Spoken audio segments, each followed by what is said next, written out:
Hello guys, ഹാരിസാണ് അബുദാബിയിൽ. നമ്മളെ കൂടുതൽ സുനീഷ് കുമാറാണ്. സുനീഷ് കുമാറിന് ഗോൾഡൻ ചാൻസ് എക്സാം ആയിരുന്നു, പാസ്സായിട്ടുണ്ട്. അപ്പോൾ സുനീഷ് ഭായ്, എങ്ങനെയുണ്ടായിരുന്നു നിങ്ങളൊരു ഓവറോൾ എക്സ്പീരിയൻസ്, ലൈക്ക് ക്ലാസ് പിന്നെ അതുപോലെ എക്സാം? ആക്ച്വലി നമ്മുടെ ഗോൾഡൻ ചാൻസ് ആയിരുന്നു. അപ്പോൾ ഫസ്റ്റ് ചാൻസിൽ തന്നെ കിട്ടിയിട്ടുണ്ട്. അപ്പോൾ ആദ്യം പറയണമെന്ന് വെച്ചാൽ ഇവിടെ നമ്മൾ ഓഫീസിൽ കുറേ അന്വേഷിച്ചിട്ടാണ് ട്രെയിനറെ പിടിക്കാൻ നോക്കിയത്. അപ്പോൾ ആദ്യം എനിക്ക് കുറേ അഭിപ്രായം എന്ന് വെച്ചാൽ മലയാളി ട്രെയിനറിൻ്റെ കൂടെ പോകരുത്, ഒരു നമ്മളെ ഭയങ്കര ഡീമോട്ടിവേറ്റ് ചെയ്യും എന്നൊക്കെ പറഞ്ഞ് ഞാൻ ആദ്യം പോയത് ആക്ച്വലി ഇന്ത്യക്ക് പുറത്തുള്ള ഒരു ടീമിൻ്റെ അടുത്തായിരുന്നു. അവർ പഠിപ്പിക്കുന്നതൊക്കെ ഒക്കെയാണ്, സെറ്റാണ്, പക്ഷെ നമ്മുടെ ആ ലാംഗ്വേജും പിന്നെ ആ ഒരു കണക്ഷൻ കിട്ടുന്നില്ലായിരുന്നു. പിന്നെ അത് ഞാനൊരു ബ്രേക്ക് വന്നു, കുറച്ച് നാളത്തേക്ക് നാട്ടിൽ പോകേണ്ട ആവശ്യം വന്ന് ബ്രേക്ക് വന്നതിന് ശേഷം തിരിച്ചു വന്നപ്പോഴാണ് എൻ്റെ ഫ്രണ്ട് സജസ്റ്റ് ചെയ്ത് ഹാരിസ് ഭായ് എന്ന് പറഞ്ഞ ആളുണ്ട്, സിറ്റിയിലുള്ള ആളാണ്, നല്ല അതാണ്, ഒന്ന് ട്രൈ ചെയ്ത് നോക്ക്, ഒപ്പീനിയൻ മാറുന്നുണ്ടെങ്കിൽ നമുക്ക് മാറ്റാമെന്ന് പറഞ്ഞു. ഫസ്റ്റ് ക്ലാസ്സിൽ തന്നെ എനിക്ക് ശരിക്ക് ബോധിച്ചു.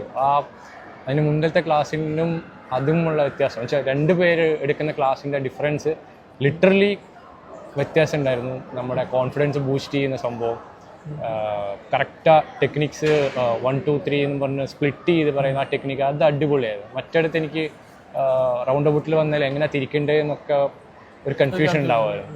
ഇത് നിങ്ങൾ ആ റൗണ്ട് ഔട്ടിൽ വന്ന് ആദ്യം ഇൻഡിക്കേറ്റർ ഇട്ട് നിൽക്കുക, ഫസ്റ്റ് ദെൻ സ്റ്റോപ്പ് ചെയ്തിട്ട് വണ്ടി വരുന്നുണ്ടോ നോക്കുക, അത് പറയാ, പിന്നെ സ്പീഡിലെടുക്കുക, കോർണർ എടുത്ത് പോവാ, ആ ടെക്നിക്ക് ഓരോരുത്തർ നോക്കിയിട്ട്, അതായത് അതെ നമ്മൾ സെറ്റ് ചെയ്യുക. ആ ടെക്നിക്ക് സ്പ്ലിറ്റ് ചെയ്യുന്നത് ഹാരിസ് ഭായിൻ്റെ എനിക്ക് തോന്നുന്നു ക്ലാസിൻ്റെ ഹൈലൈറ്റാണ്. അത് മറ്റെങ്ങും എനിക്ക് കിട്ടിയില്ലായിരുന്നു. അത് നേരെ മുന്നിൽ പോയ പുള്ളി കുറച്ച് എടുക്കുമെന്ന് പറയുമ്പോൾ നമുക്ക് പാനിക്കാവുന്നത്, എങ്ങനെ എന്താ ചെയ്യേണ്ടതെന്ന് പിടിയില്ല. നിങ്ങളുടെ ആണെങ്കിലും ഈവൻ ജിബിൻ ഭായ് ആണെങ്കിലും പുള്ളി അടിപൊളിയാണ്, ഭയങ്കര കാമാണ്, നമുക്ക് ടെൻഷൻ ഇല്ലാണ്ട് എങ്ങനെ ക്ലാസ് സക്സസ്ഫുൾ ആയിട്ട്, കോൺഫിഡൻസ് ഇല്ലാണ്ട്, എനിക്ക് കോൺഫിഡൻസ് ഇല്ലായിരുന്നു മറ്റേ അവിടെ നിന്ന് വന്നപ്പോൾ, പക്ഷെ നിങ്ങളുടെ അടുത്ത് വന്നപ്പോൾ എനിക്ക് ഒരു എന്താ പറയുക ഫുള്ള് സെറ്റ്.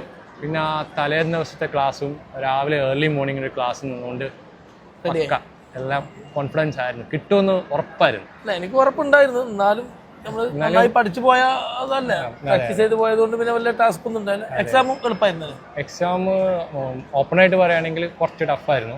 പുള്ളി കുറച്ച് നമ്മളെ ടെൻഷൻ ആക്കിയിട്ട് എങ്ങനെ റിയാക്ട് ചെയ്യുന്നു ചെയ്യാൻ വേണ്ടിയിട്ടായിരുന്നു. പക്ഷെ ബേസ് നമുക്ക് ഹാരിസ് ഭായിൻ്റെ ആ ടെക്നിക്സ് ക്ലിയർ ആയിരുന്നുകൊണ്ട് നമ്മൾ മിസ്റ്റേക്ക് ആക്കിയില്ല. അവർ പെട്ടെന്ന് എടുക്കുമെന്ന് പറഞ്ഞാലും വണ്ടി പുറകെ വന്നാലും ഞാൻ ഹോൾഡ് ചെയ്തു.